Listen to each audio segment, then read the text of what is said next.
नमस्कार दोस्तों, वेलकम।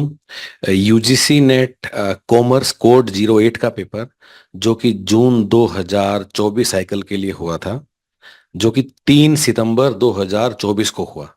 पहले पेपर जून में हुआ था, then it got cancelled because probably it was leaked. उसके बाद वही पेपर दोबारा से 3 सितंबर 2024 को हुआ for code 08 commerce.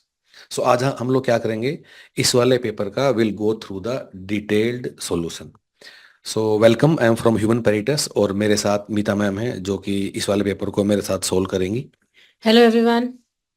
Guys, before we start, दो तीन चीज़ें हैं। नंबर वन, अगर आपको लगता है कि किसी भी क्वेश्चन का आंसर की जो हमने लिखा वो गलत है, बाय द वे यूजीसी या एनटीए ने भी अपने आंसर की में कुछ गलतियां कर रखी हैं और हम भी आपसे उसमें शेयर भी करेंगे। उसमें से अगर आपको लगता है नहीं है, हम उसको ठीक से नहीं समझ पा रहे हैं या फिर यूजीसी ने गलती की है, तो आप कमेंट्स में जरूर शेयर की मतलब कीजिएगा। Will definitely respond to that. आपसे एक रिक्वेस्ट है कि सिर्फ इतना मत लिखिएगा कि ए की बजाय सी ठीक है। उसके साथ ये भी लिख दीजिएगा कि क्यों आपको ऐसा लगता है, what is the reason, what is the thinking, what is the logic because of you are saying that a particular choice is correct और particular choice is not correct. लेकिन हम लोग यूजीसी नेट कॉमर्स के लिए almost पिछले 10 साल से हम लोग प्रिपेयर करवा रहे हैं लोगों को। और हर बार ही ऐसा होता है कि यूजीसी कुछ गलत आंसर की देता है, गलत सवाल देता है और उसमें आंसर की चैलेंज में उसको मानता भी नहीं है। And but that is what it is, जो मतलब सिस्टम है, हमें उसको फॉलो करना पड़ता है। Guys, before I start, one last thing, कि अगर आप यूजीसी नेट कॉमर्स कोड 08 का तैयारी कर रहे हो, कहीं से भी कर रहे हो, कोई कोचिंग ले रहे हो, कुछ बुक्स पढ़ रहे हो, एक बार ह्यूमन पेरिटस के साथ 1 डे फ्री ट्रायल आपको जरूर लेना है। उसका क्या तरीका है, अपने फ़ोन से आप जाके अगर ह्यूमन पेरिटस का वेबसाइट खोलोगे, आपके बॉटम लेफ्ट में एक लिंक आएगा, चैट नाउ, उस पर आप क्लिक कीजिए and you will get connected with our team via WhatsApp chat. और उस पर आके जस्ट गेट इन टच और लिख दीजिए कि मुझे कॉमर्स कोड 08 का 1 डे फ्री ट्रायल दे दो, and go through that, look at everything, look at the quality of classes, content, pyqs, questions, mock test, and see the difference. Guys, with that note, without wasting any further time, let's get started। और जून 2024 का जो commerce का paper है, एक एक करके उसके सारे सवाल देखते हैं और उनको हम लोग समझने की कोशिश करते हैं। Okay, so we'll start with the first question. Which one of the following selection test answer the question? Does this test measure what is supposed to measure? So correct answer is test validity. So guys, what is test validity? For example, there are two guys. So we have got Ram and we have got Mohan. Okay, so they write some test. So maybe they write some aptitude test. Okay, and Ram get 80 marks and Mohan get 60 marks.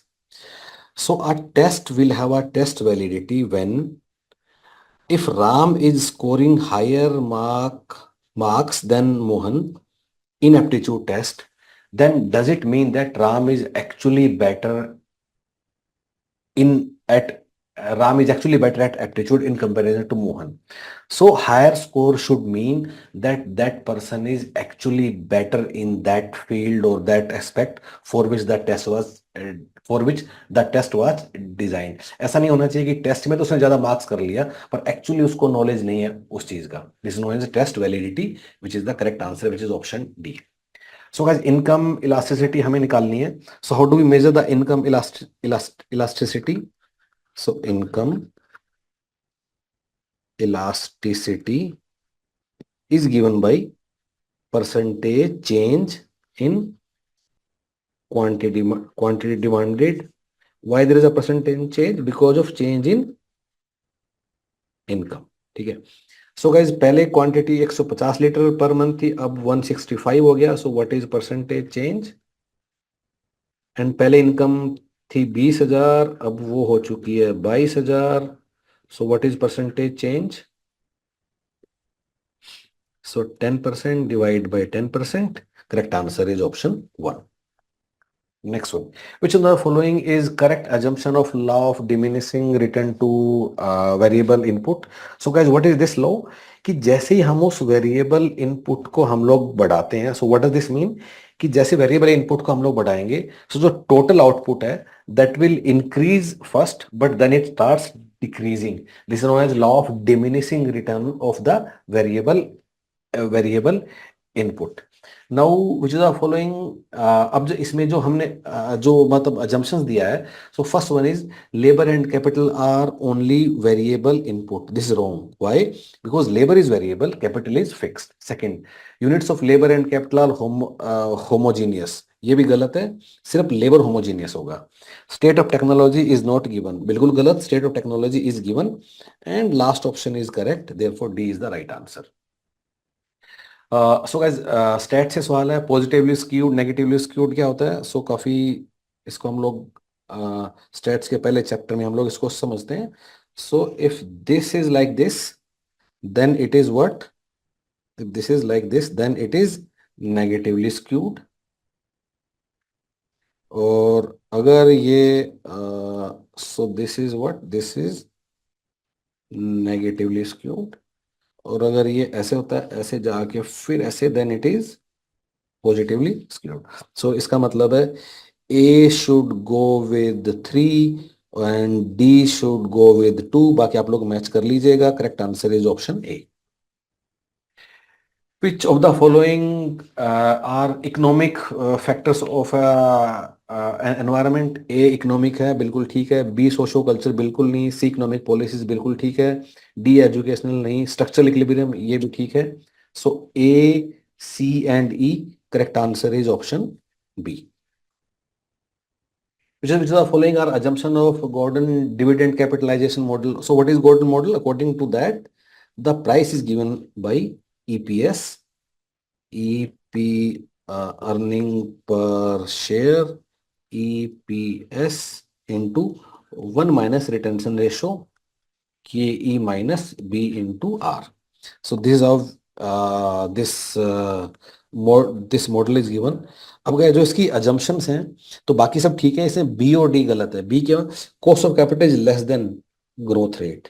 So this wrong. In fact अगर ऐसा होगा तो numerator will become, the denominator will become negative. So cost of capital is always greater than growth rate, इसलिए B is incorrect. Then C is also incorrect. C लिखा no internal financing. In fact assumption क्या होता है कि retained earning are only source of financing. Firm is all equity firm and retained earnings are only source of financing. So B और C दोनों गलत हैं. Therefore correct answer is A, D and E, and D is the right answer. Arrange the following theories of profit in order when they were propounded. The correct answer is option B. Which of the following is standard deviation of first 7 natural number? So guys, 1 2 3 4 5 6 7, इसका हमें standard deviation निकालना है. So पहले will find the mean. Mean बीच वाला mean होगा. So this is my mean. अब standard deviation निकालने के लिए मैं क्या करूंगा guys, standard deviation is given by x minus x bar and under root. So you will get what, जैसे 4 minus 1 3, 3 square 9 plus 4 plus 1 plus 0 plus 1 plus 4 plus 9 divide by 7, and correct answer will be 28 by 7, which is 2. Therefore, C is the right answer. In WTO terminology, subsidies in general are identified by boxes. Domestic support measure considered to distort product and trade are, this comes under the amber box, which is given in the article 6. So guys, दो regression line दिए हैं और हमें mean निकालना है. बिल्कुल simple है. जो रिग्रेशन लाइन है, we just solve them. So 8x minus 10y plus 66 is equal to 0 and 40x minus 18y equal to 214 है. तो मैं इसको लिख लेता हूँ minus 214 is equal to 0. So जो न्यूमरेटर है इसको हम 5 से मल्टीप्लाई कर देते हैं. So and I right it here. 5 से मल्टीप्लाई करने के बाद 40x minus 50y plus 330 is equal to 0. And now minus plus minus, so 32y minus 544 is equal to 0, y is 17, और इसके अंदर रखेंगे अगर y को, then my x comes out to be 13. Correct answer is option D. The rate of diffusion of innovation depends upon which factors. So guys marketing का सवाल है, Kotler की बुक से है. Correct answer is option C. ये सारे ठीक है. Import of services means what? Supplier is located in India. अगर सप्लायर इंडिया में है तो इंपोर्ट हो ही नहीं सकता. Therefore this is wrong. The supplier is outside India, बिल्कुल ठीक है. Recipient is located in India, बिल्कुल ठीक है. रेसिपिएंट इज आउटसाइड इंडिया, बिल्कुल गलत. हाँ, क्यों? Because we are importing. The place of supply of services in India, बिल्कुल ठीक. Therefore B C E are correct, and therefore D is the right answer. Which theory of capital structure discusses arbitrage? So arbitrage क्या होता है? That value of levered firm is equal to value of unlevered firm according to MM approach. अगर ऐसा नहीं होगा तो there will be arbitrage opportunity which people will do by creating what? Homemade leverage. Therefore, B is the right answer. Which one of the following is not an issue to be tackled by customer relationship management, technology, setting out objective, putting customer first? ये सब ठीक है, and this is wrong. Therefore, C is the right answer. In international trade, factoring is widely used. So as you can read through it, the correct answer is option D. We have to calculate after tax cost of capital of a perpetual bond, which is also known as irredeemable bond. It is given by interest payment into 1 minus tax rate divided by net proceeds. So guys, now what is my I? I will be 7% of 100, which will be 7. Tax rate हमें पता ही है. So let's put everything. 1 minus 0.30 divide by face value, which is net proceeds, and what do we get? 4.9. Correct answer is option B. Arrange the following steps of sampling design. Correct answer is option D. So we start with D, then we go to B, then we have E, and then we have A, and finally we have okay, let me tell you once again. So guys, we start with D, what is the largest population, then we go to B, what are the parameter of interest, then we go to E, what is my sampling frame, then we go to A, which is appropriate sampling method, and finally what is my sample size. So the correct answer is option D. Narsingh Rao Committee banking reforms are also known as first generation reforms. Which one of the following is not a marketing principle? So guys, काफी आसान है. Market तो homogeneous होता ही नहीं है. Markets are heterogeneous, and that is why we have a full chapter on segmentation, targeting and positioning. Correct answer is option B. Pricing strategies guys very well known question. So guys आप इससे भी कर सकते थे. Skimming क्या होता है? Skimming आप लोग कर पाओगे कब? When close substitutes are not available. इसलिए शुरू में ज्यादा प्राइस रख के आप खूब सारे पैसे कमा सकते हो. A goes with 2. बाकी भी आप लोग चेक कर लेना. Correct answer is option D.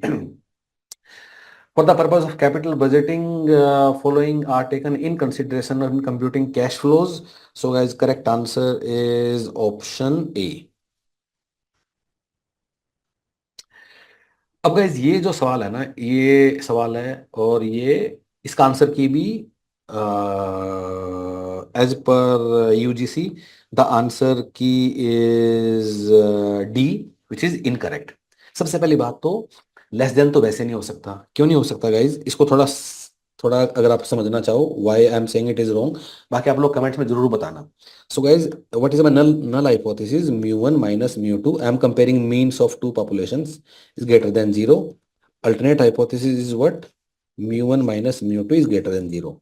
Because it's a greater than 0 sign over here, so it means it is a upper tail test. Upper tail test का मतलब है कि यहाँ ग्रेटर देन का ही साइन होगा क्रिटिकल रीजन निकालने के लिए. दूसरी बात कि अपर टेल टेस्ट में अब अगर हम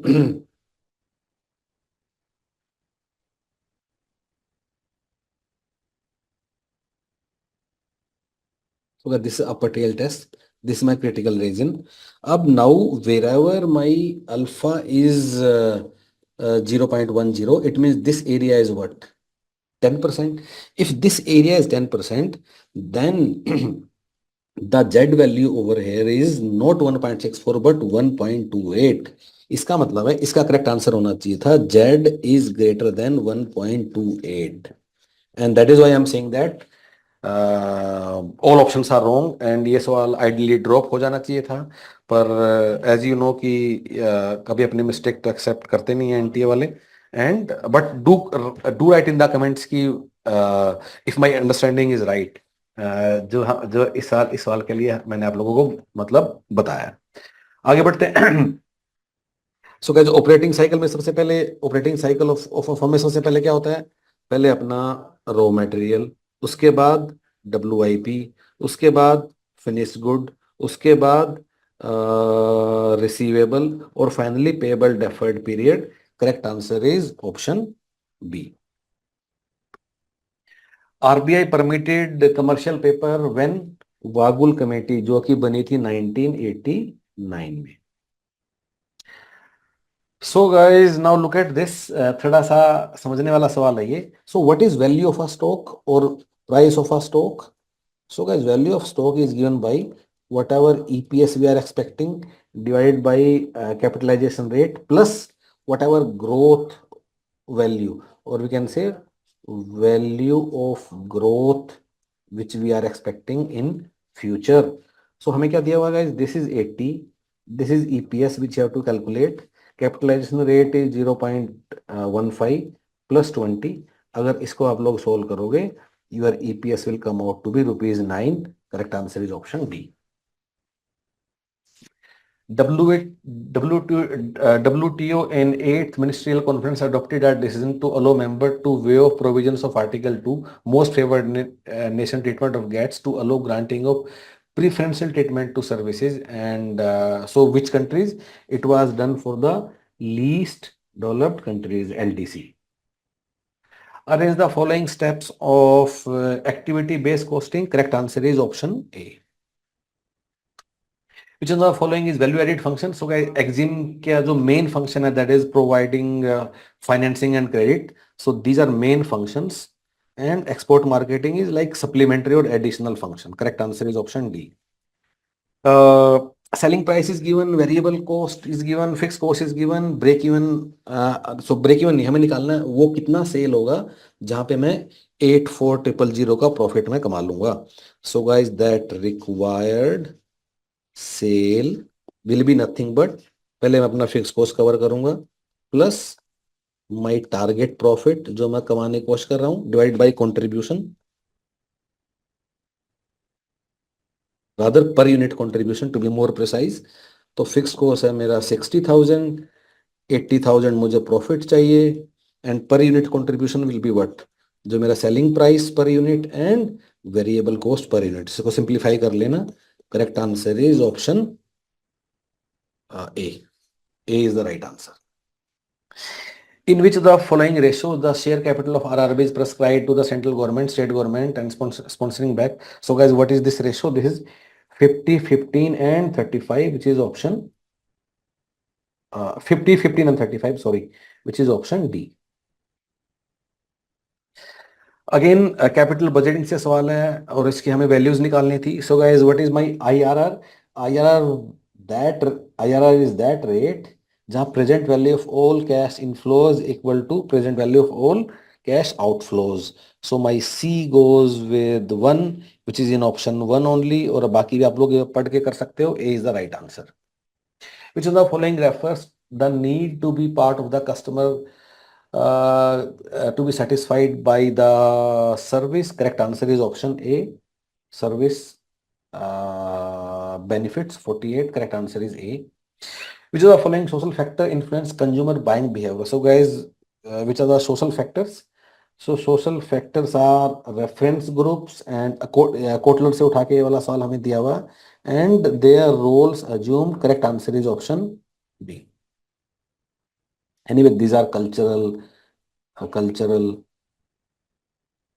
Which of the following is not an assumption of Baumol's model? So guys, बाकी assumption ठीक है. ये जो है firm is unable to forecast the cash needs with certainty. This is wrong. In fact, इसका बिल्कुल उल्टा है. Firm is able to predict the future cash needs. These are steps of positioning. So we start with D, then we go to B, then we go to E, and then we go to A, and finally we have C, and correct answer is option B. So guys, again, this is a mistake which इसलिए ऐसे काफी शर्म की बात है कि ये लोग इतना भी कुछ अपडेट करते नहीं, कि कहीं से किताब से पुराना सवाल उठा के चिपका देते हैं. So guys, national housing bank है, वो पहले सब्सिडरी था आरबीआई का, पर 2019 के बाद वो सब्सिडरी नहीं रहा, तो ये तो आंसर हो ही नहीं सकता. तो ऑप्शन में एंड ये वाला आंसर दिया हुआ है इसने, एनटीए ने. So A can not be the answer. Correct answer is C and D only. C and D. So correct answer is C and D, जो किसी भी ऑप्शन में नहीं था. सो ऑप्शन में करेक्ट आंसर जो आंसर की में दिया वो ए सी डी दिया, ए दिया, लेकिन नेशनल हाउसिंग बैंक 2019 के पास, आरबीआई के पास नहीं है. अभी सरकार के पास जा चुका है. Therefore correct answer is C and D. A answer है ही नहीं correct. 59, a statistical statement in international business that shows a point. So guys, what is FIS? FIS is FIS. It is international investment position is कि country के जितने भी citizens हैं उनकी क्या आउटसाइड इंडिया, या कंट्री के जितने रेजिडेंट्स हैं, रादर नॉट सिटीजन, जितने भी रेजिडेंट्स हैं उनके कंट्री से बाहर जो कितने फाइनेंशियल एसेट्स और कितने लाइबिलिटीज हैं, that is IIP. Balance of payment के चैप्टर में हमें इसको पढ़ते हैं. Correct answer is option D. So guys, for this one the correct answer is option D. Data preparation. So guys, काफी आसान है. कोडिंग, एंट्री, एडिटिंग हम लोग करते हैं, स्टेमिंग और इसको हटाते हैं. Correct answer is option A, B and C. Systematic risk beta बिल्कुल कर सकते थे सीधा. Beta is nothing but measurement of your risk which is, और sensitivity of stock to the sensitivity of return of stock to the return of the market, which is your beta. So B goes with 3, and if that is the case, your answer should have been straight away option D. The tool that International Development Association uses to address impact of severe natural disaster. So this is known as crisis response window. It is under IDA, International Development Association. यहाँ guys कुछ हमने लगाया भी है, इसको देख लेते हैं. मार्केटिंग का सवाल है, डिस्ट्रीब्यूशन मतलब डिसीजन से. Correct answer is option D. Which of the following are primary functions of commercial banks? So guys, accepting deposit बिल्कुल ठीक है. एजेंसी सर्विस बिल्कुल नहीं. Discounting trade bill yes. Financing foreign trade yes, ये bank करते हैं. General utility क्या बकवास है, बिल्कुल गलत. Correct answer is A, C and D. Exploratory study. So guys, A is right, B is right, C is right, D is right, and but E is not correct. Correct answer is option C. Which of the following sources of power is not true for subordinates to comply? So guys, again ये book से उठा के diagram से दिया हुआ है. So compliance के जो फैक्टर हैं, they are reward, coercive and means and control, and therefore A, B and D are right. C is not right, therefore C is the answer. A person applies for this loan, bank informed that he received 2920 application, probability is 0.85. इतना आसान सवाल I don't know क्यों इन लोगों ने दिया है. Probability निकालना है. सो गाइस 2920 को स्टेट अवे 0.85 से मल्टीप्लाई कर दो, you will get your answer which is 2482, which is the D. काफी आसान सवाल. Which of the following are true about equilibrium of industry in long run under perfect competition? So guys, long run perfect competition में industry में क्या होता है guys? If you are, so if I write this is my long run in industry and this is long run, this is my firm, and this is industry. So in case of industry, this is my supply curve, this is my demand curve, और यहाँ से जो price decide होता है, what ever price I decide over here, तो यही मेरी long run average cost curve, average total cost curve, long run average cost curve और एवरेज टोटल कॉस्ट कर्व, और यही मेरा इंटरेक्ट करता है मार्जिनल कॉस्ट कर्व। अब इसमें A is right, B is right, C बोलता है there would be tendency of new firms to enter the market and existing firm to leave it. ऐसा नहीं होगा, नई फर्म तो एंटर करेंगे नहीं, क्यों नहीं करेंगी? Because at this point there is no economic profit, there will be only normal profit. So नई फर्म्स का एंटर करने का कोई इंसेंटिव है ही नहीं, therefore C is wrong and E is also wrong. Why? Because firm would not have adjusted. In fact, firm would have adjusted size of plants at this point. Therefore, correct answer is option C. Which of the following is not true about relations between average cost and marginal cost curve? So guys, अगर आप cost behavior अगर आप देखोगे, so let me show you. So your average cost curve is like this, और जो marginal cost curve है वो उसको यहाँ काटती है, so MB. Now in this case C is wrong. क्यों? जहाँ AC constant है, so AC is constant over here, AC is less than MC. No, in fact जहाँ AC constant है वहाँ AC is equal to MC. Therefore C is wrong, and therefore this is your answer. Again guys, these are purely definitions. You can look at this preferential trade agreement, और आप देख भी सकते थे। तो preferential trade agreement क्या होता है guys? You reduce your tariff and duties with this goes with 1, so C goes with 1. Correct answer is option A. बाकी आप लोग खुद से पढ़ लीजिएगा। इक्विलिब्रियम अंडर मोनोपोलिस्टिक, मोनोपोलिस्टिक कहाँ है? जो मोनोपोली और परफेक्ट कंपटीशन के बीच का वो है। So guys A is wrong, B is right, C is wrong, D is right and E is also right. Which of the following are instrument of qualitative measure for monetary policy control? So guys, जो CRR है, sorry ये जो CRR है और जो SLR है, so ये दोनों क्वांटिटेटिव होते हैं, नॉट क्वालिटेटिव, क्वांटिटेटिव, और बाकी तीन ऑप्शन है वो क्वालिटेटिव हैं। Therefore correct answer is option B.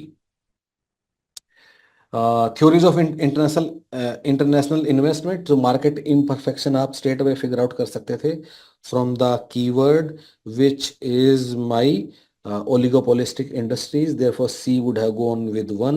Correct answer is option D. Which is the following is basic property of indifference curve? So guys, indifference curve C is the right answer. Why? क्योंकि Indus का कभी intersect या tangent नहीं हो सकती। क्यों नहीं हो सकती? Because two indifference curve means two different levels of utility. अगर एक ही पॉइंट पे दो डिफरेंस लेवल ऑफ यूटिलिटी तो हो ही नहीं सकते। Therefore correct answer is option C. मैं रिक्वेस्ट मीता मैम कि वो आगे वाले सवाल आपके लिए एक्सप्लेन करेंगी आपको। ओके, क्वेश्चन है इनकम टैक्स से, what is the correct sequence to be followed for the following while computing income under the heads capital gains. So very simple question, the steps need to be arranged. ठीक है, तो इसमें जो answer है वो है D, यानी कि we have to start basically first we have to determine कि whether the asset is a capital asset or not, and we have to also look for that the transaction is regarded as transfer or not. ठीक है, so this will be the second step, and then we will determine the full value of consideration. After that we will find out the index cost of acquisition, and last we will consider the exemption under section 54EC. So based on this, correct answer is option D. ठीक है, where there is an unconditional contract for the sale of specific goods in a deliverable state, the property or ownership in good passes to the buyer when the contract is made. So this is pursuant to section 20 of contract of sale of goods act, right? ठीक है, so whenever there is an unconditional contract, so unconditional contract means without any condition for sale of specific goods, like for example furniture हो गया हमारा, ठीक है, and that too in a deliverable state. In that case, the property of the goods passes to the buyer when the contract is made, and it is basically immaterial whether the time of payment of price or the time of delivery of goods that has been postponed. ठीक है? Okay, so the buyer might not have paid the full price yet, or the delivery is yet to be made, so it does not matter. So whenever the contract is made, the property in goods passes from seller to buyer. ठीक है? Which of the following methods have been prescribed by the Central Board of Direct Taxes for computation of arm length price? So international taxation से question उठ के आया, बहुत आसान question है, only the name of the methods भी पता होते तो we would have been able to do it correctly. ठीक है, तो ट्रांजैक्शनल नेट मार्जिन मेथड होता है हमारा. दिस इज एक्चुअली नॉमेनक्लेचर थोड़ा सा गड़बड़ कर दिया इन्होंने मेथड का. अनकंपेरेबल कंट्रोल्ड प्राइस मेथड नहीं होता हमारा. जो नेम ऑफ द मेथड है वो है कंपेरेबल अनकंट्रोल्ड प्राइस मेथड. ठीक है, so it is comparable uncontrolled. Then profit split method again is a method. Resale price method भी होता है. कॉस्ट माइनस नहीं होता, कॉस्ट प्लस मेथड होता है. ठीक है, okay. So in this way the correct answer is your A, C and D. ठीक. Arrange the following content theories of work motivation in the increasing order. Increasing order में पूछा है, तो अगर आपको थोड़ा थोड़ा सा भी अंदाजा हो कि हम पहले क्या पढ़ते हैं बाद में क्या पढ़ते हैं थ्योरीज में, तो आइडिया लग जाता है. ठीक है, तो साइंटिफिक मैनेजमेंट जो टेलर से एसोसिएटेड है वो 1900 के आसपास इंट्रोड्यूस हुई थी. ठीक है, then Elton Mayo human relation approaches जो थी वो 1930s के कॉन्सेप्ट है. देन मैस्लो नीड हायरार्की 1943, और फिर Herzberg motivation and hygiene theory ये आई थी 1959 के आसपास. एंड देन एल्डेफर ईआरजी नीड्स वो 1969 के आसपास. तो अकॉर्डिंगली अगर आप चेक करेंगे तो इसका आंसर बनेगा बी. ठीक है. Which of the following condition is not required to be satisfied by an individual for the purpose of claiming unilateral relief? तो यूनिलैटरल रिलीफ की कंडीशन कौन सी नहीं है इनमें से? We have to find out that. तो we are talking here about double taxation avoidance agreements. ठीक है, तो ये जो रिलीफ है वो सेक्शन 90 और 91 में मिलते हैं किसी भी इंडिविजुअल को जिसकी जिसकी इनकम जो है वो डबली टैक्स्ड हो रही है. ठीक है, ओके. रेजिडेंट कंट्री में भी और सोर्स कंट्री में भी. तो अगर हम बायलैटरल रिलीफ भी होता है और यूनिलेटरल भी होता है. तो इसको एक बार देख लेते हैं, बायलैटरल रिलीफ और यूनिलेटरल रिलीफ. ठीक है, तो बायलैटरल रिलीफ का मतलब है कि ये दो तरीके से होता है. एक तो एग्जाम्पशन पूरी की पूरी मिल जाती है, ठीक है, या फिर दूसरे तरीके से कि टैक्स क्रेडिट भी मिलता है. सो एग्जाम्पशन का बेसिक मतलब ये है कि जो पर्टिकुलर इनकम है that is being taxed in one of the two countries only. ठीक है, एक ही कंट्री में टैक्स की जाएगी, दूसरी कंट्री में नहीं की जाएगी, वो हो गया एग्जाम्पशन. और टैक्स क्रेडिट क्या होता है कि इनकम जो है that is taxable in both the countries. ठीक है, लेकिन जो टैक्स पेयर की रेजिडेंट कंट्री होती है ना, वो उसको सोर्स कंट्री में जो उसने टैक्स दिया होता है उसका क्रेडिट दे देती है. सो that is a method of tax credit. ठीक है, यूनिलेटरल रिलीफ जो होता है it is basically provided by the home country. ये हमें ध्यान रखना है, ये होम कंट्री ही देती है. Okay, irrespective of any agreement with the country concern, कि जो किसी भी दूसरी कंट्री में आप जाके अगर इनकम अर्न कर रहे हो तो होम कंट्री ये रिलीफ देती है. Okay, so basically where section 90 is not applicable, section 91 comes to the rescue of those people whose income is doubly taxed. ठीक है, तो इसमें जो ये कंडीशन है वो नहीं है, बाकी सब एप्लीकेबल है. He must be resident in India in that previous year. ठीक है, income must have been accrued or arisen in him during that previous year outside India, and in respect of that income which accrued or arose to the person outside India, he must have paid by deduction or otherwise tax under law in force in that other country. ठीक है, तो ये भी हो गई. तो इसका answer रहेगा बी. ठीक, okay. Now in this question personality traits को मैच करना है डिस्क्रिप्टिव कैरेक्टरिस्टिक्स से. तो ये 5 फैक्टर मॉडल ऑफ जो पर्सनालिटी है बहुत फेमस पर्सनालिटी मॉडल है. तो आराम से हो जाता अगर हमने ये पढ़ा होगा इसको, ठीक है। तो दोज हु बेसिकली अगर जिनकी who are openness to experience होते हैं, if they are high on this factor, basically वो कैसे होते हैं, इमेजिनेटिव होते हैं, क्रिएटिव होते हैं, they are open to new ideas. तो डी जो है वो आपका क्रिएटिवनेस के साथ जाएगा, ठीक है। एग्रीएबलनेस की अगर हम बात करें तो वो होते हैं काफी हेल्पफुल होते हैं, केयरिंग होते हैं, ठीक है। तो this goes with your agreeableness, ठीक है, केयरिंग बिहेवियर, ओके। कोऑपरेटिव होते हैं, फ्रेंडली होते हैं, नर्चरिंग होते हैं, ओके। एक्स्ट्रावर्जन की अगर हम बात करें, इफ दीज पीपल, अगर the people with high on this factor, they are quite socially active, they are assertive, they are outgoing also, ठीक है। तो सी हमारा आउटगोइंग के साथ जाएगा, ठीक है। और on the other hand, people which are low on this factor, they are shy, ठीक है, ओके। एंड कंसाइटिशियसनेस की अगर हम बात करें तो that goes with your dependable, ठीक है। तो जो which are high on this factor, they are achievement oriented, responsible, prudent, hard working, ठीक है। लेकिन which are less on this factor, they these kind of people are impulsive, ठीक है। तो इसका आंसर रहेगा C. Okay, we have to match various INDS with their names. तो अगर हम 12 की बात करें तो that goes with your income taxes, ठीक है। 17 की बात करें तो वो लीजेस की बात करता है आपका। And then employ benefit is been talked about under INDS 19, ठीक है। और बोरोइंग कॉस्ट जो है वो INDAS 23 है। तो अकॉर्डिंगली इसका आंसर ए है। नेक्स्ट मूव करते हैं आगे।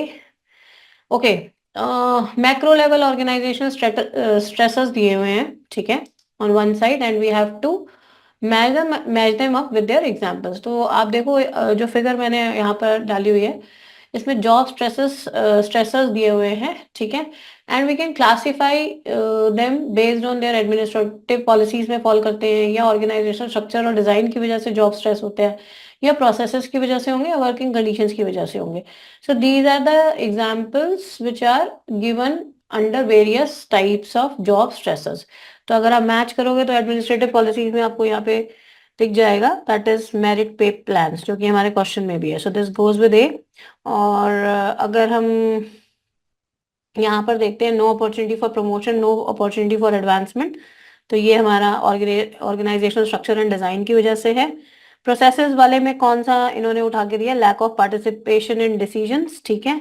एंड क्राउडेड वर्क एरिया जो है वो अगर नहीं भी पता था तो वहां से भी आप गैस कर सकते थे कि क्राउडेड वर्क एरिया तो 100% वर्किंग कंडीशंस की वजह से ही रिलेटेड होगा, ठीक है, ओके। तो इसका आंसर है ए। What is the correct sequence to be followed for the following transaction undertaken by an individual while computing his gross total income as per the Income Tax Act? तो GTI calculate करनी है as per Income Tax Act। तो इसमें अगर हम देखें तो normally इनको हम सेक्शन वाइज भी अरेंज कर देंगे तो हमें हमारा करेक्ट सीक्वेंस मिल जाना था, ठीक है। तो PPF इन्वेस्टमेंट की अगर मैं बात करूं तो ये सेक्शन 80C में जाके है। Investment in one residential house, ये सेक्शन 54 या 54F है शायद, ठीक है। इंटरेस्ट ऑन बोरोड कैपिटल, ये बात करता है सेक्शन 24B, ठीक है। और ये tax on employment professional tax होता है सेक्शन 16, सैलरी वाले सेक्शन से रिलेटेड है। और payment of medical insurance premium on his own life is section 80D, ठीक है। तो अगर आप इन सेक्शंस को ऐसे भी अरेंज कर लोगे लाइन वाइज तो आपको करेक्ट सीक्वेंस मिल जानी है, दैट इज DCBA&E, ठीक है। Which of the following are the characteristics of leader, अगर आप ये इमेज देख रहे हो जो मैंने डाली है यहाँ पर, तो इससे ना आपको क्लियर हो जाएगा कि ये मैनेजर और लीडर्स की कैरेक्टरिस्टिक्स को कैसे हम अलग अलग देख सकते हैं, ठीक है। तो फोकसेस, सिस्टम्स एंड स्ट्रक्चर, ये मैनेजर की रिस्पॉन्सिबिलिटी है, ठीक है। तो पूरा का पूरा चार्ट मैनेजर और लीडरशिप की क्वालिटीज पे डिफरेंस दे रहा है। जो मैनेजर होता है ही focuses on systems and structures, ठीक है, ये देखिए यहाँ लिखा हुआ है। और लीडर जो होता है ही focuses on people. Eye on the horizon किसका होता है, ये लीडर का होता है, ठीक है। सो आई ऑन द होराइजन देखिए यहाँ लीडर की क्वालिटी है, मैनेजर की एज अगेंस्ट इट क्या क्वालिटी है, मैनेजर हैज हिज और high, high always on the bottom line, ठीक है, बॉटम लाइन पर होती है। आस्क हाउ एंड व्हेन, तो ये हो गया मेरा मैनेजर की क्वालिटी, ठीक है, ये देखिए। और यहाँ लीडर की क्वालिटी क्या पूछने की होती है, what and why. Does things right कौन करता है, मैनेजर करता है, लेकिन leader does the right thing. तो डज थिंग्स राइट हो गया मेरा मैनेजर, और ओरिजिनेट कौन करता है, लीडर करता है, लेकिन इमिटेट कौन करता है, manager. So hence it is the quality of leader. तो अकॉर्डिंगली अब आप इसका आंसर देखोगे तो इसका आंसर बी एंड ई है, ठीक है। आगे बढ़ते हैं। Which one of the following non-functional rewards does not fall under job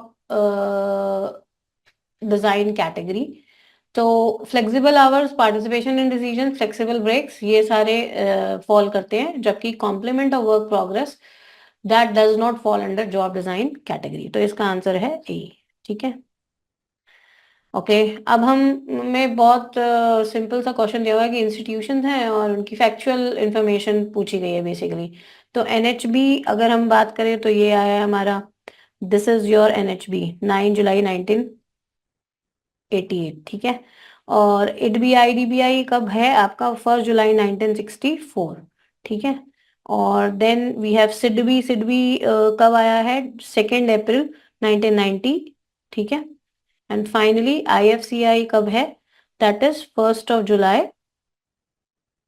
1948। तो अरेंज करेंगे तो आंसर निकल के आएगा डी, ठीक है। Which of the following are true in case of internal reconstruction. तो इंटरनल रिकंस्ट्रक्शन के अगर आप देखोगे फिगर में आपको मेथड दिख रहे हैं, वी द कंपनी में go for alteration of share capital. और ऑल्टरेशन ऑफ शेयर कैपिटल भी कैसे हो सकती है, सब डिवीजन और कंसोलिडेशन ऑफ शेयर्स भी हो सकते हैं, या फिर हम शेयर्स को स्टॉक में कन्वर्ट कर दें या वाइस वर्सा कर दें, ठीक है। शेयर होल्डर्स के राइट्स को वेरी कर सकते हैं, रिडक्शन इन शेयर कैपिटल कर सकते हैं, देन कंप्रोमाइज और अरेंजमेंट के थ्रू हो सकती है, सरेंडर ऑफ शेयर्स हो सकता है। So basically under internal reconstruction no new company is form, ठीक है, ओके। और कोई भी आपकी फ्रेश कैपिटल भी इशू नहीं होती है, ठीक है। तो इसका आंसर रहेगा आपका A, C and E, okay. That is sorry, इसका आंसर रहना चाहिए B C E, no new company is form. Okay, we have to find the which are true in case of internal reconstruction, ठीक है ना। तो इसका answer है B C E, yes, no new company is form, ठीक है, B. And then there is certain reduction of capital and sometimes liability, and it is pursuant to section 66 of the Companies Act 2013, ठीक है जी, okay. तो इसका answer है ये वाला सी। X Limited incurred a capital expenditure of 5 lakh for the purpose of promoting family planning. तो family planning वाला section amongst its employees during the suspend year capital expenditure incur हुआ है, how much reduction, reduction कितनी मिलती है family planning वाले expenditure के लिए। अगर ये कैपिटल एक्सपेंडिचर है तो 1/5 ऑफ सच एक्सपेंडिचर, तो 1/5 ऑफ 5 लाख निकाल लेंगे हम, ठीक है। and that will be deducted in previous year in which it was incurred and in each of the 4 immediately succeeding years। तो 1/5 की अगले 4 सालों के लिए और मिलेगी, इस साल तो मिलेगी मिलेगी, अगले 4 सालों के लिए और मिलेगी, तो 1 लाख इस साल की पूछी है तो 1 लाख सिंपल, ठीक है। Which one of the following is not good for bargainers while bargaining with employees. तो जब भी हम बार्गेनिंग करते हैं एम्प्लॉयज के साथ तो कौन सा नॉट गुड है वो हमें वो करना है। So here is a list of 17 items which is shown in the figure. तो आप यहाँ से भी देख सकते हैं, ठीक है। तो डू नॉट हरी रहेगा इसका। तो यहाँ लिखा हुआ है build a reputation for being fair but not firm, लेकिन यहाँ अगर आप चेक करेंगे तो ये लिखा हुआ है build a reputation for being fair but firm, ठीक है। तो फर्म भी रही है और फेयर भी रही है, okay. Strive to keep some flexibility in your position, बाकी सब यही से उठ के देखिए ये आया है, ठीक है, क्वेश्चन। और फ्लेक्सिबिलिटी वाला भी यही होगा, strive to keep some flexibility in your position. तो इसी लिस्ट में है, ठीक है, maintain flexibility in your position, ठीक है। तो इसका आंसर रहेगा B. How much percent of income by way of interest received on compensation or on enhanced compensation is allowed as reduction while computing income under the head income from other sources। तो अगर इस तरह की कोई compensation होती है, interest received on compensation और enhanced compensation, that is taxable in the year of receipt under the head income from other sources, ठीक है। एंड इसके रिस्पेक्ट में कितनी डिडक्शन मिलती है? डिडक्शन ऑफ 50% इज अलाउड, ठीक है, okay. And effectively only 50% of such interest is taxable under the said head of income, okay। Okay, legal aspects of business से क्वेश्चन उठ के आया हुआ है। Specific goods, certain goods, on certain goods, future goods, ठीक है। तो simple simple definition है, अगर आप इसको देखोगे तो ये जस्ट आई थिंक रेसिप्रोकल वे में दिए हुए हैं। स्पेसिफिक गुड्स जो होते हैं that is your that is going with your goods which are identified and agreed upon at the time of making the contract of sale। certain goods कौन से होते हैं? which are identified and agreed upon subsequent to the formation of contract of sale, ठीक है। and then uncertain goods हो गए which are not identified and agreed upon, तो uncertain goods ये हो गए। and finally future goods, यहाँ से भी हम कर सकते हैं which are to be manufactured or produced or acquired by the seller after making the contract of sale, ठीक है जी, ओके।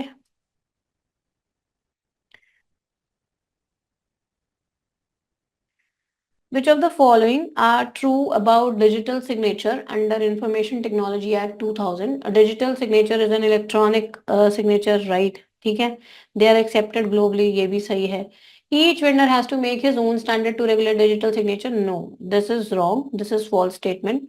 ठीक है, क्यों false है? Because जो भी vendor होगा उनके कॉमन स्टैंडर्ड, उनको कॉमन स्टैंडर्ड्स फॉलो करने पड़ते हैं, ठीक है जी, okay. The term electronic struck signature is broader than digital signature, ये भी true है, ठीक है, because electronic signature also includes various other methods of signing a document। Digital signature is less secure, तो ये statement again false है, ठीक है। तो हमें ढूंढनी थी true statements, तो अगर आप देखोगे तो A, B और D जो है वो correct है, ठीक है।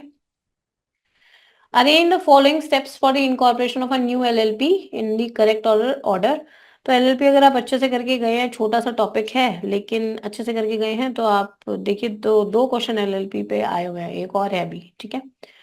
तो अगर सबसे पहले कोई भी अगर आप पार्टनरशिप बना रहे हो तो पहले तो ये पता होना चाहिए ना कि पार्टनर्स कौन है, ठीक है। तो डिसाइडिंग ऑन द पार्टनर्स सबसे पहले हम यहीं से शुरू करेंगे, और अगर आप देखोगे तो बी ऑप्शन आपका यही वाला है, ठीक है। उसके बाद आप देख सकते हो, फिर उसके बाद उनका ना DPIN and digital signature certificate obtain करना पड़ता है। एंड फाइनली उसके बाद आप जो जो भी पार्टनरशिप का नाम रखना चाहते हैं उसकी नेम एलिजिबिलिटी चेक करोगे ROC के साथ। एंड उसके बाद LLP एग्रीमेंट ड्राफ्ट होगा और फिर सारे के सारे डॉक्यूमेंट सबमिट किए जाएंगे ROC के साथ, and then ROC is going to issue the certificate of incorporation, ठीक है। Which one of the following is known as backbone of auditing?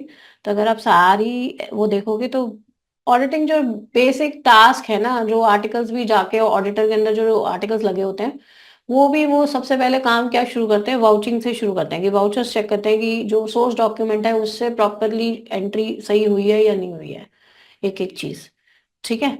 तो आंसर है इसका सी, ओके। तो ऑथेंटिसिटी पता चलती है कि ट्रांजैक्शंस जो है वो ऑथेंटिक हुई है या नहीं हुई है, ठीक है। They are recorded authentically in the books of accounts और not from the supporting documents, ठीक है। Which of the following item is included in the definition of term goods as per Sale of Goods Act? तो अगर आप goods की definition देखोगे cell of goods में, it means every kind of movable property, पहली बात तो, ठीक है। तो इमूवेबल प्रॉपर्टी तो नहीं है।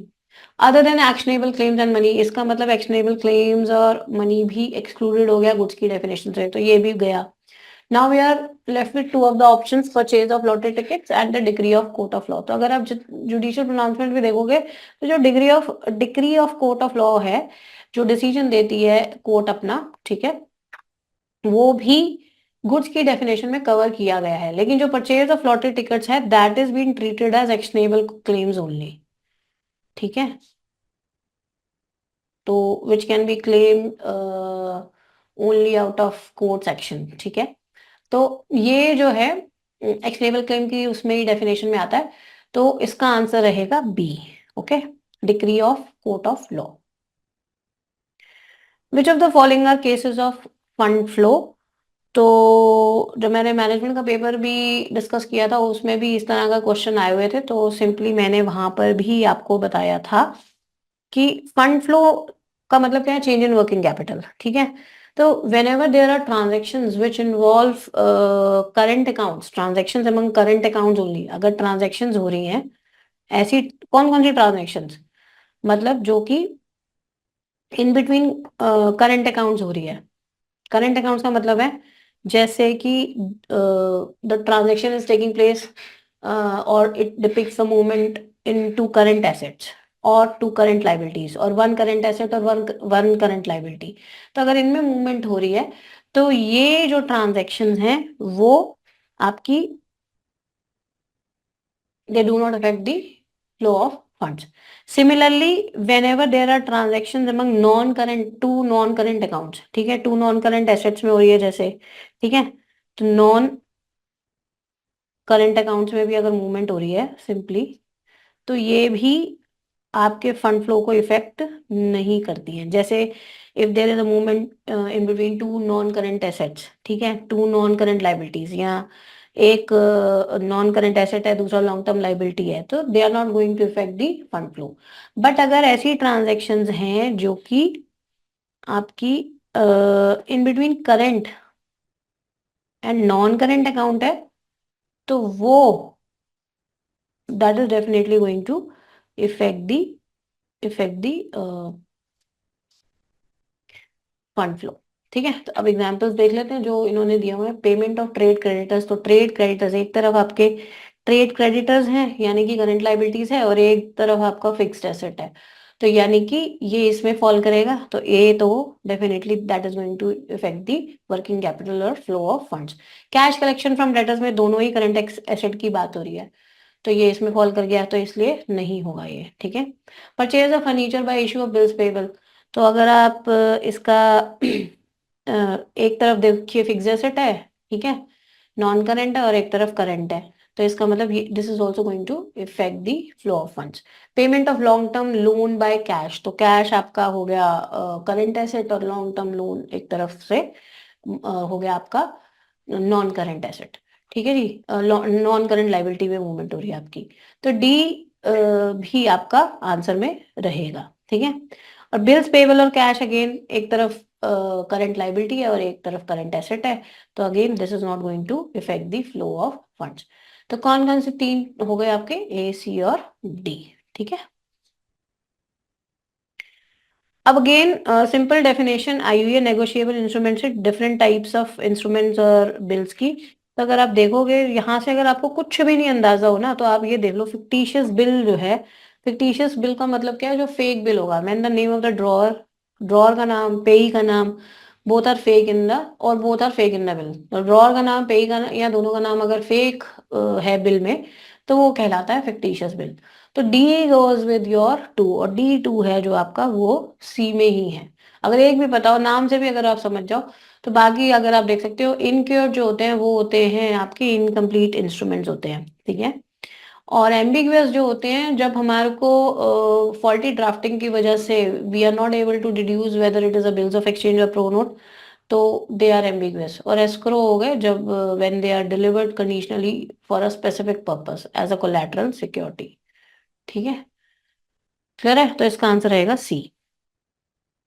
ओके, अगेन ये डिफरेंट डिफरेंट इनकम टैक्स के सेक्शंस पूछे गए हैं। तो अगर हम अग्निपथ स्कीम के कंट्रीब्यूशन के सेक्शन बात करें, तो ये है 80 CCH, ठीक है। Profit and gains from business of collecting and processing of biodegradable waste, तो 80 JJA है, interest on deposits in case of senior citizen 80 TTB है, and finally this is 80 GGB, contributions given by companies to political parties.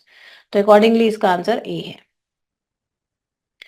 Okay, different metaphors have been used to depict various types of products. ठीक है, तो dinosaur किस तरह के होते हैं? Basically they are associated with products that have miss their niche, यानी कि here those products are represented by this metaphor which are something outdated.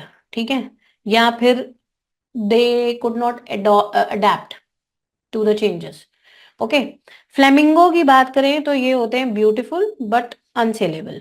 ठीक है, ओके, तो एलिगेंट होते हैं, ब्यूटीफुल होते हैं, but necessarily they are not practical और सेलेबल. ठीक है, ओके, तो ये हो गया मेरा बी और ये हो गया मेरा ए. एंड देन ऑस्ट्रिच की बात करें तो ऑस्ट्रिच की क्या हैबिट होती है? They have the habit of sticking their head to stand, to sand, है ना, अपना रेत के अंदर ही मुंह घुसा के रखते हैं. So what exactly is this depiction? कि जो फ्यूचर चैलेंजेस हैं उनको वो इग्नोर करते हैं. So they are blind to the future. ठीक है, और पर्ल जो होते हैं they are the products that are source of profitable future. ठीक है, तो आंसर रहेगा इसका D. Current ratio of a company is 2:1. Which one of the following suggestions would improve the current ratio? तो करंट रेशो का formula क्या होता है? Current assets upon current liabilities. तो अगर मेरा करंट एसेट्स बढ़ रहे हैं या मेरी करंट लाइबिलिटीज डिक्रीज हो रही हैं, so that is definitely going to improve the current ratio. तो which of the items which are mentioned in the option इस तरह से रिजल्ट करेगी? तो purchase of stock for cash का अगर मैं बात करूं तो स्टॉक भी मेरा करंट एसेट है और कैश भी मेरा करंट एसेट है. तो मूवमेंट दो करंट एसेट्स के बीच में हो रही है, तो इसमें कोई चेंज नहीं होगा. ठीक है, कैश कलेक्शन फ्रॉम डेटर्स तो अगेन कोई चेंज नहीं होगा क्योंकि दो करंट एसेट्स पे मूवमेंट हो रही है. करंट लाइबिलिटी को हम पे ऑफ कर रहे हैं तो डेफिनेटली हमारी करंट लाइबिलिटी रिड्यूस हो रही है. So this is going to improve the current ratio. Again purchase of fixed assets में क्या है? करंट एसेट्स हमारे कम हो रहे हैं, तो फिर this will decrease the current ratio. तो only this is going to impact the current ratio in positive manner. ठीक है, arrange the following banks in an increasing order of their year of formation. तो year of formation के हिसाब से अगर हम देखें तो SBI जो है वो 1955 में है. ठीक है, इंपीरियल बैंक ऑफ इंडिया 1921 है, RBI 1935, RRBs 1975 and then small finance bank 2016. तो अरे अकॉर्डिंगली अगर आप इसको अरेंज करोगे तो आंसर निकल के आएगा सी, BCADE. ठीक है, and in the following steps of decision making process and application of economics and business decision making from starting to end. तो कई बार बहुत जेनरिक क्वेश्चन है और स्पेसिफिक लैंग्वेज घुमा के उसको ट्रिकी बनाने की कोशिश करते हैं, पर अगर आप देखोगे ना इसमें देखो लास्ट ऑप्शन तो ए है. चारों में देखो आप कैसे आइडेंटिफाई कर सकते थे, यानी कि ये तो मेरा लास्ट पॉइंट है तो बाकी बचे चार. ठीक है, तो ये नंबर फिफ्थ पे ही रहेगा out of the all 5 given options. अब अगर आप देखो तो इससे इससे पहले मैं आपको ऑप्शंस में से आंसर ढूंढना भी बता रही हूँ कि कैसे कर सकते हैं. कई बार दिमाग क्योंकि जल्दबाजी की वजह से नहीं चल पाता. तो बी और ई जो है वो मेरा फोर्थ स्टेप में हो सकता है. तो बी और ई चेक कर लेते हैं. इन्वेंटिंग डेवलपिंग पॉसिबल कोर्स, इससे जस्ट पहले क्या आएगा? हम सिलेक्ट कर रहे हैं और इम्प्लीमेंट कर रहे हैं डिसीजन को. तो इससे पहले क्या होता है प्लानिंग में? डिसीजन मेकिंग प्रोसेस क्या होता है? अल्टीमेटली प्लानिंग प्रोसेस ही तो होता है ना. Inventing developing possible course of action रहेगा या डिटर्मिनिंग एंड डिफाइनिंग ऑब्जेक्टिव रहेगा? तो ये तो डिफाइन करते हैं ऑब्जेक्टिव को सबसे पहले करते हैं, तो ये तो सबसे पहला होना चाहिए और ये मेरा फोर्थ होना चाहिए. ठीक है, तो फर्स्ट जिसमें ई हो और फोर्थ नंबर पर बी और फिफ्थ नंबर पर ए, तो वो ऑप्शन है आपका डी. ठीक है, तो ऐसे भी हम आइडेंटिफाई कर सकते हैं. ठीक है, ओके, तो आपका थर्ड नंबर पे जो रहेगा वो मतलब सेकंड नंबर पे रहेगा आपका, that is identifying business related issues and then you will collect data, relevant data and analyse it. ठीक है, okay, under section 206C of the income tax act, तो हम यहाँ पे TCS की बात कर रहे हैं, tax collected at source. Seller is suppose to collect income tax from the buyer in respect of sale of which goods. तो मोटर व्हीकल जो है अप टू 10 लाख तक जो है, purchase of motor vehicles exceeding ₹10 lakh, exceeding अगर 10 लाख है तो ही उनके ऊपर 1% रेट ऑफ टीसीएस लगता है। तो क्योंकि यहाँ से 7 और 9 के बीच में दे रखा है तो इसके ऊपर तो नहीं लगेगा। ठीक है, alcoholic liquor for human consumption अगर आप लिस्ट देखोगे तो ये आ रहा है यहाँ पर, तो इसके ऊपर भी 1% टैक्स लग रहा है। इलेक्ट्रॉनिक आइटम्स आप देखोगे इस लिस्ट में नहीं है।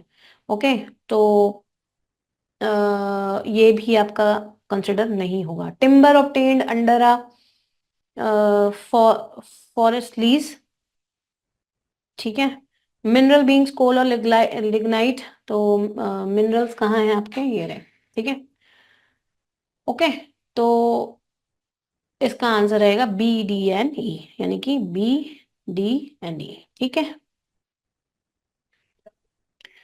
Under the Income Tax Act 1961, the value of perquisites in respect of movable assets other than the assets already specified in Rule 3 owned by the employer, तो movable assets के respect में अगर कंप्यूटर और laptop है तो nothing is chargeable to tax in the hand of the employ. लेकिन अगर कोई और मूवेबल एसेट है which is provided to the employ, तो उसका जो परक्विजिट रहता है which is chargeable to tax in the hands of employ, वो रहता है 10% per annum of the actual cost of the asset to the employer, minus अगर कोई भी हम अमाउंट एम्प्लॉय से रिकवर कर रहे हैं तो, ठीक है नी। तो इसका आंसर आएगा ए। Company forfeits 100 shares of ₹10 each on which ₹300 had been received। अब 60 शेयर रीइशू है, तो रीइशू जब भी कैपिटल रिजर्व में अकाउंट में हम कंसिडर करेंगे ना कि अमाउंट कितना जाएगा, तो जो शेयर रीइशू हो रहे हैं ना उसी से रिलेटेड हमारे को फॉरफीचर का डाटा कैप्चर करना है। तो अगर 100 शेयर्स फॉरफिट कर रही है कंपनी, ठीक है, और जिसमें ₹300 ऑलरेडी रिसीव हो चुके हैं, तो पर शेयर कितना आ चुका है कंपनी के हाथ में, ₹3, है ना।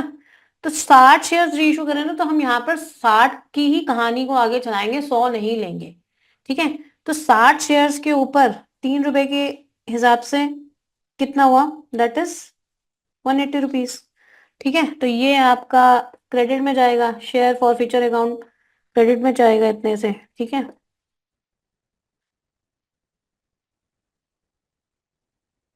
ओके, और अगर यही शेयर्स कंपनी फर्दर इशू कर रही है 9 पर शेयर पे, तो ₹1 का डिस्काउंट हो गया, ठीक है, तो 60 ही हो गया, राइट। तो शेयर फॉर फ्यूचर अकाउंट इतने से डेबिट हो जाना चाहिए, ठीक है।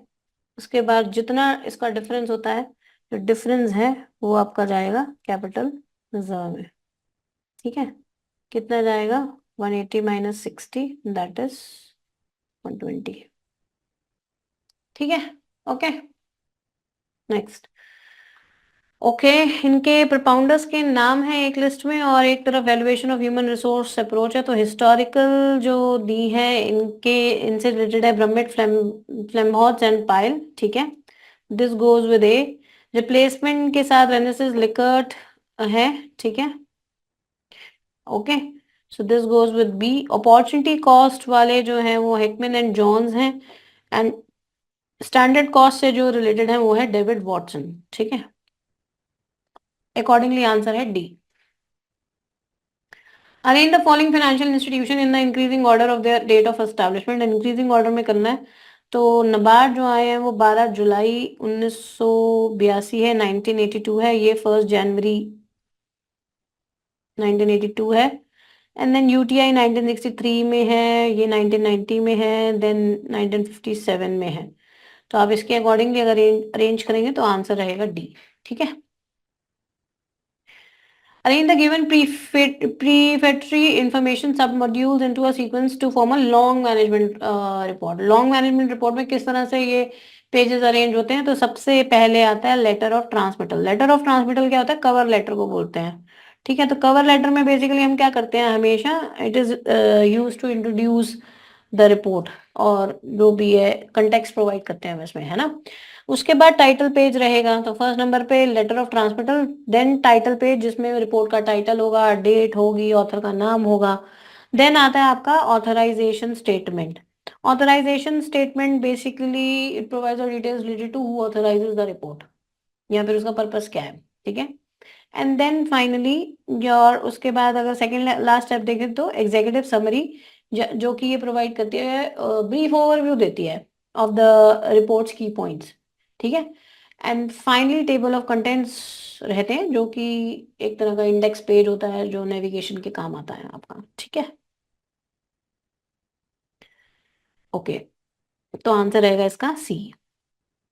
Maximum number of partners in a limited liability partnership can be, there is no limit, ठीक है। तो मिनिमम दो, मैक्सिमम कोई लिमिट नहीं है, तो आंसर रहेगा D.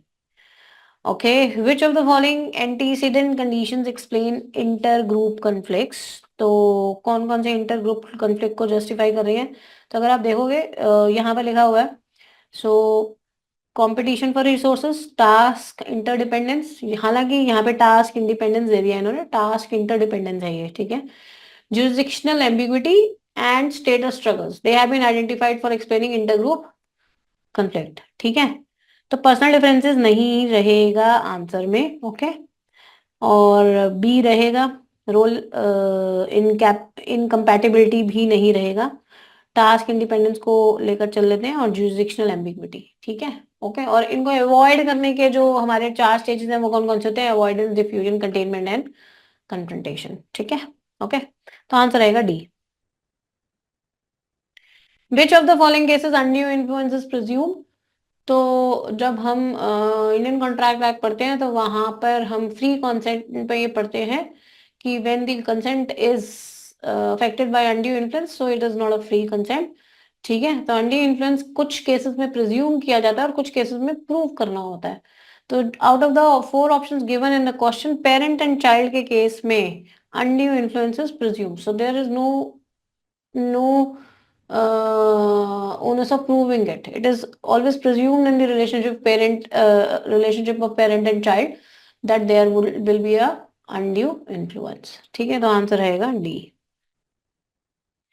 Okay, now it's a passage based question. अगर आप देखेंगे तो पैसेज बेस्ड में why there is an urgent need for separate e commerce export policy, तो एक्सपोर्ट हब्स के ऊपर है और उनके द्वारा जो फैसिलिटीज दी जाती हैं उससे क्या बेनिफिट हो सकते हैं इंडिया के एक्सपोर्ट्स के ऊपर, उसकी डिस्कशन की गई है थ्रू आउट। तो इसका आप अगर आंसर देखोगे तो इसका आंसर है सी, बी और ई। इस बी और ई जो है वो अर्जेंट नीड को स्पेसिफाई कर रहे हैं।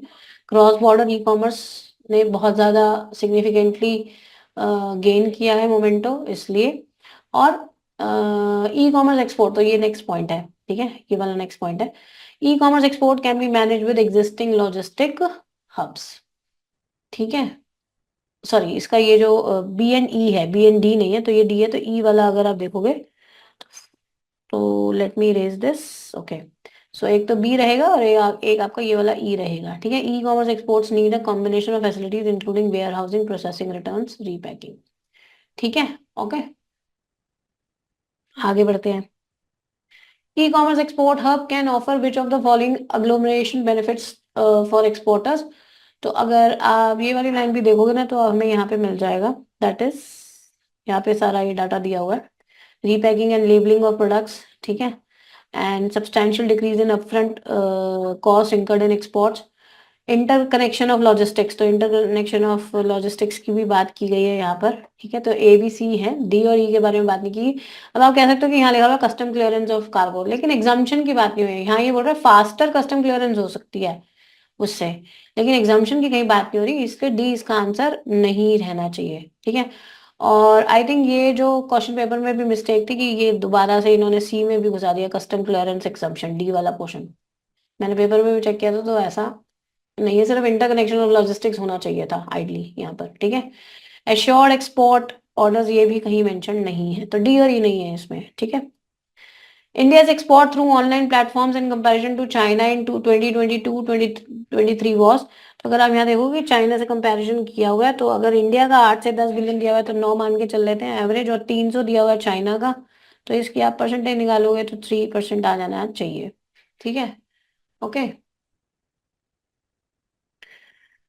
Which enterprise has been identified to mentor the MSMEs for boosting? बहुत स्ट्रेट फॉरवर्ड क्वेश्चन दिया हुआ है, यहाँ पे अमेजोन का नाम दिया ही हुआ है, ठीक है। तो अमेजोन को के साथ इस एज पर this paragraph DGFT has signed a MOU, ठीक है, for providing training and workshops for MSMEs across various districts, ठीक है।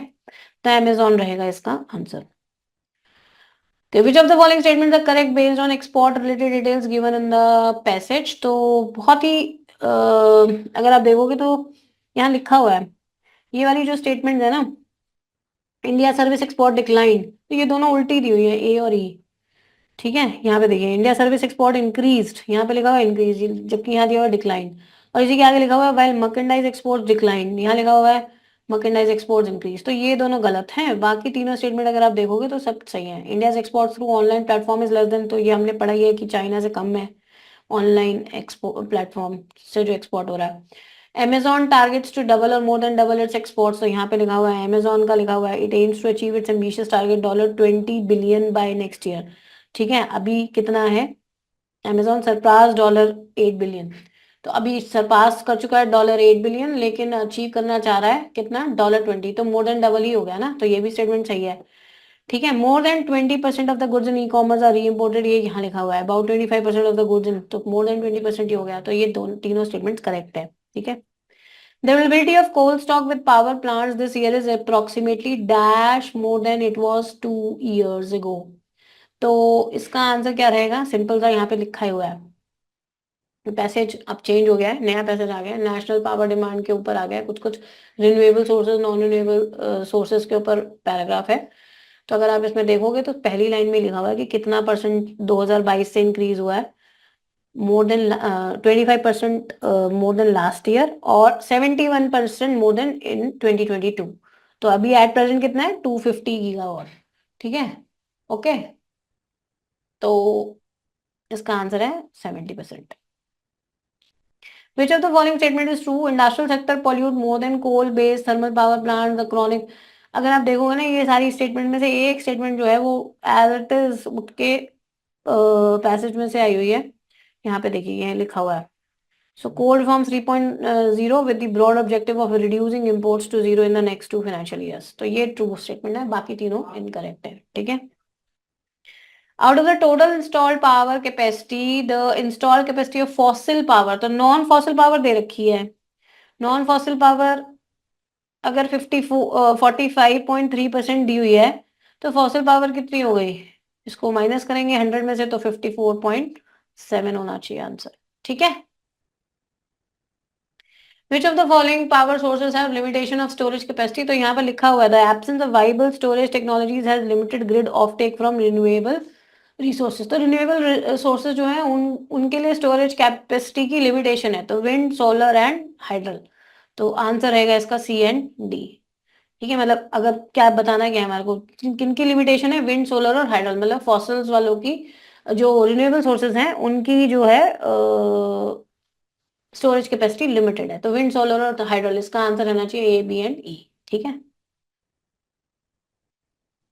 How much approximately was the national power demand in 2022? तो ये थोड़ा सा उल्टा कैलकुलेट कर लीजिए, क्योंकि अब 2022 से लेकर अब तक 250 दिया हुआ है, अभी 250 है, ठीक है। तो 2022 से ये 71% बढ़ा है, तो अगर आप उल्टा कैलकुलेट करेंगे तो x मान लीजिए 22 में था, 70%, 71% ऑफ x बढ़ गया, तो अब दिखा रहा है कितना? 250 दिखा रहा है। तो इस इक्वेशन को अगर आप सॉल्व करेंगे तो आपका आंसर आएगा 146.19 के करीब करीब, तो विच इज दिस, तो आंसर डी, ठीक है।